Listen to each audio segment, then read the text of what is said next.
मंत्री पंकजा मुंडे बोलतायत, थेट तिकडे जातोय. राजकारण करायचं आहे आणि त्याच्यावर सत्ता येते ना, नुसत्या भावनांवर सत्ता येऊ शकत नाही. सत्ता येण्यासाठी पूर्णपणे प्लॅनिंग करावं लागतं. छत्रपती शिवाजी महाराजांनी आयुष्यामध्ये अनेक युद्ध केले आणि अनेक तहही केले. जनतेच्या हितासाठी, जनतेला कुठेही नख लागू नये याच्यासाठी तहही करावं लागतात आणि युद्धही करावं लागतं.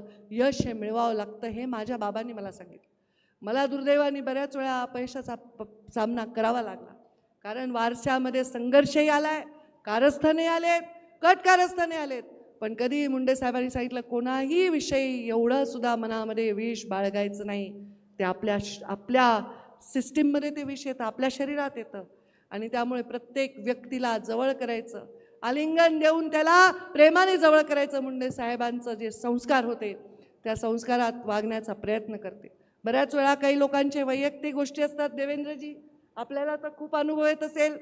त्याचं एखादं काम राहिलं, त्याचा एखादा इगो हर्ट झाला, ते म्हणतात मुंडे साहेबांसारखं ताईची कार्यपद्धती नाही.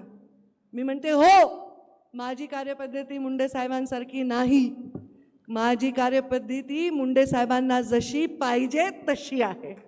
कारण मुंडे साहेब मला नेहमी म्हणायचे हे वाक्य, आज श्रावण सोमवार आहे, वैद्यनाथाचं दर्शन घेऊन आले, उपवास आहे मला आणि माझ्या पित्याचं गोपीनाथाच्या पुतळ्याचं अनावरण करता आलं आणि बाजूलाच एक पुतळा अजून होता, स्वर्गीय विलासराव देशमुख साहेबांचा पुतळा.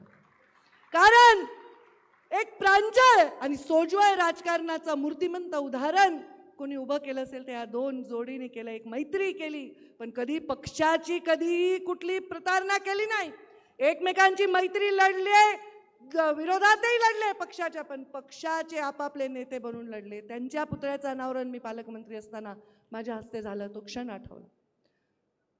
आणि म्हणून एवढंच मी या निमित्ताने सांगेन, मुंडे साहेबांनी मला सांगितलं, 1000 वेळा सांगितलं, तुला गोपीनाथ मुंडे व्हायचंय पण सुधारित आवृत्ती व्हायचंय. त्यामुळे मला जसं वाटतं तसं तू काम कर, कारण बऱ्याच वेळा मला जसं वाटतं तसं मला करता येत नाही, ते तू कर.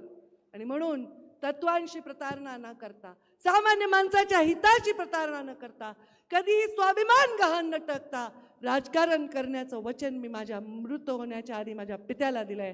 त्या वचनावर मी शेवटच्या क्षणापर्यंत काम करत राहीन, हे वचन आज तुम्हाला देते. रमेश अप्पा, तुम्ही रेणापूरचे आमदार झाला, तो मोठं भाग्य आहे. कारण मला तर परळीचं व्हावं लागलं.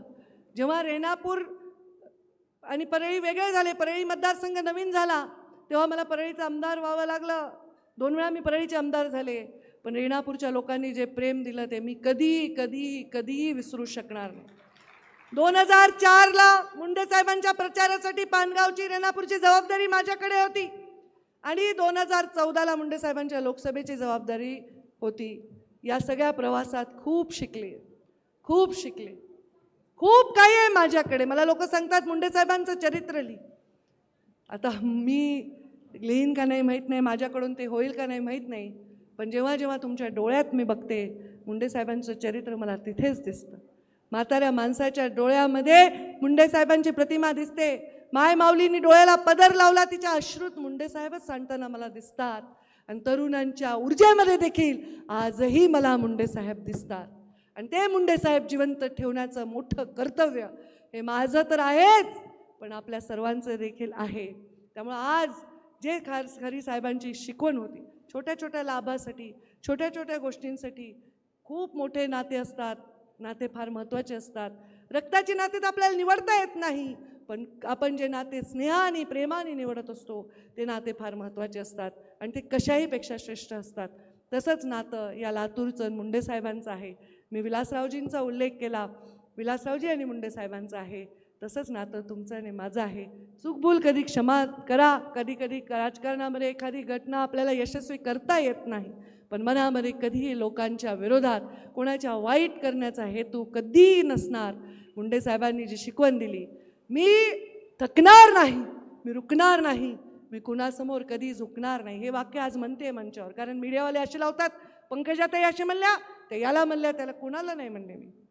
मी कोणाला नाही म्हणले. मी परिस्थितीसमोर झुकणार नाही, मी उतणार नाही, मी मातणार नाही, मी घेतला वसा टाकणार नाही, असा शब्द देते. खातं माझ्याकडे आहे पर्यावरण आणि पशुसंवर्धन. दोघांनाही बोलता येत नाही, व्यक्त होता येत नाही. एवढी मोठी जबाबदारी प्रधानमंत्री नरेंद्र मोदी आणि आमचे देवेंद्रजी यांनी मला दिलेली आहे. आणि प्रत्येक वेळी आता कृषीचा दर्जा आपण पशुसंवर्धनाला दिला. टाळ्या वाजून देवेंद्रजी फडणवीस यांचे आपण आभार माना. अजितदादांनी आणि देवेंद्रजींनी खूप एक मला सहकार्य त्याच्यामध्ये केलं. आणि आता रिव्हर म्हणजे नदीचं पुनर्जीवन करण्यासाठीचं प्राधिकरण निर्माण करण्याच्या निर्णयाला सुद्धा देवेंद्रजींनी ग्रीन सिग्नल दिला. आणि त्यांच्या नेतृत्वाखाली या महाराष्ट्रातल्या सगळ्या नद्या परत पुनर्जीवित होतील हा एवढासा संकल्प इथे करून जाते. आणि आपल्या सर्वांचे आशीर्वाद सदैव मला लाभतील. असंच काम चांगल्या माणसाचे, चांगल्या ज्याच्या निष्पाप मनाचे आशीर्वाद सदैव मला लाभतील असेच तुमच्याकडनं अपेक्षा व्यक्त करते. आणि माझ्या वाढत चाललेल्या, माफ करा देवेंद्रजी, मी एवढं कधी तुमच्यासमोर भाषण नाही करत, पण आज भावना थोड्या अनावर झाल्या, क्षमा करा. 5 मिनटं जास्त बोलले तर माझ्या वाढत चाललेल्या भाषणाला विराम देते. जय हिंद, जय महाराष्ट्र.